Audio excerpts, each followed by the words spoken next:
What is up, guys? Today we're going to be talking about 5 reasons why you should buy the Samsung Galaxy A52 5G here. This is one of my favorite mid-rangers of this year here. So it comes in at around 400 bucks right now. I have that link down below. Also, this is the Metro version, so if you get it on a prepaid carrier, you can definitely get this for a little bit cheaper as well.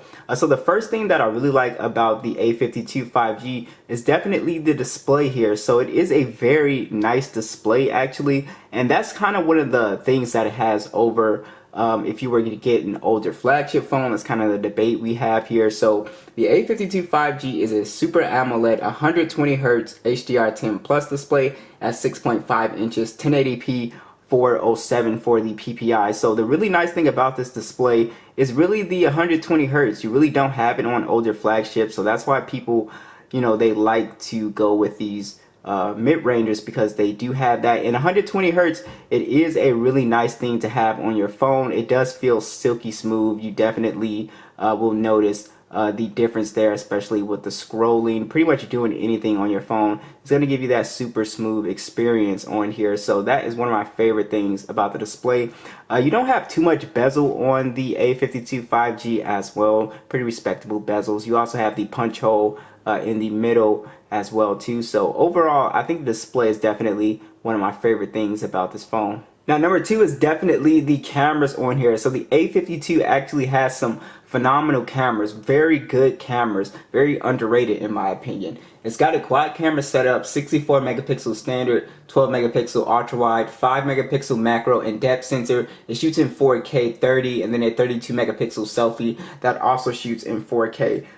These images are very good, especially at this price point. Really crispy and clear images. It actually does pretty decent in low light as well. And the selfie cam is pretty good. These cameras really blew my expectations. Dynamic range. The color science is also very nice on here as well too. You don't get those super oversaturated colors. I was really enjoying the cameras on the A52 5G here. And also I think video is pretty solid on this phone too. So I definitely think Samsung has stepped it up this year. As far as the camera department, the macro is really strong on here too. It's not a crappy one.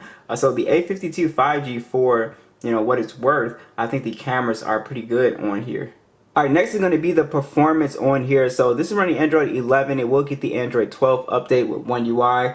I've been really impressed with Samsung in their older phones, because with the A50, that phone it would lag a little bit, and it was just kind of jittery and stuttery, but it's completely gone on this phone, especially with the 120 Hz. Everything is just buttery smooth on this phone. You have the Snapdragon 750G chip, Adreno 619 on here, micro SD support, 128 gigs of internal storage, 6 or 8 gigs of RAM. As far as gaming performance on here, you could do gaming on here, you're just not going to be able to max stuff out, of course, but gaming on here is fine for the casual user. I didn't really have an issue with that. So I was just more so impressed with, is One UI going to keep up without stuttering and lagging? And it definitely does on this phone. I have no issues, and that's sort of one of my main issues with mid-range phones, is that throughout time they'll start to slow down and get really just laggy and stuff like that.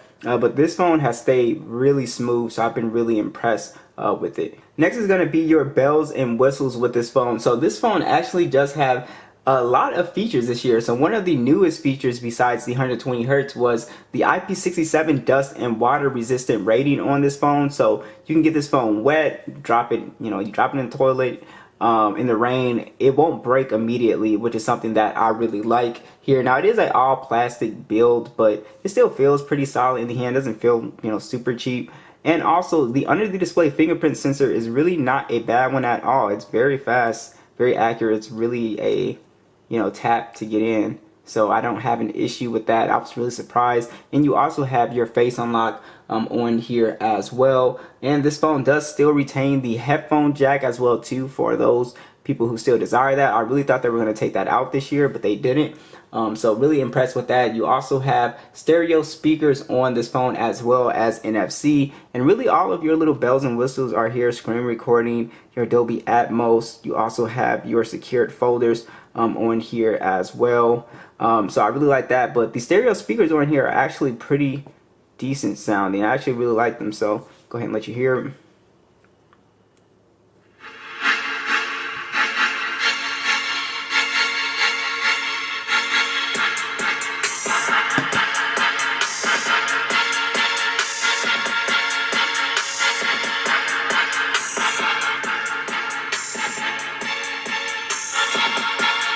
So again, not the loudest and craziest sounding stereo speakers, but stereo speakers are always welcome. So I think the features on this phone, I think they're really well rounded this year. Now last on the list is battery life. This is a battery life champ. That is one of my favorite things about today's mid-rangers. This has a 4,500 milliamp battery with 25-watt charging on here.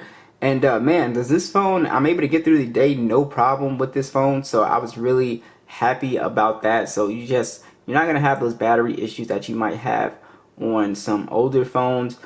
This just does a fantastic job. You're able to get through the day whether you're a light user or a heavier user. If you're a lighter user, you can kind of squeeze a day and a half out of this phone. So I was just really impressed with battery life. Again, I do not test phones on 5G because I don't live in a 5G area, so you might get worse battery life if you are on 5G, so do note that. But yeah, so what do you guys think about the A52 5G? Be sure to let me know, and I'll catch you guys in the next one.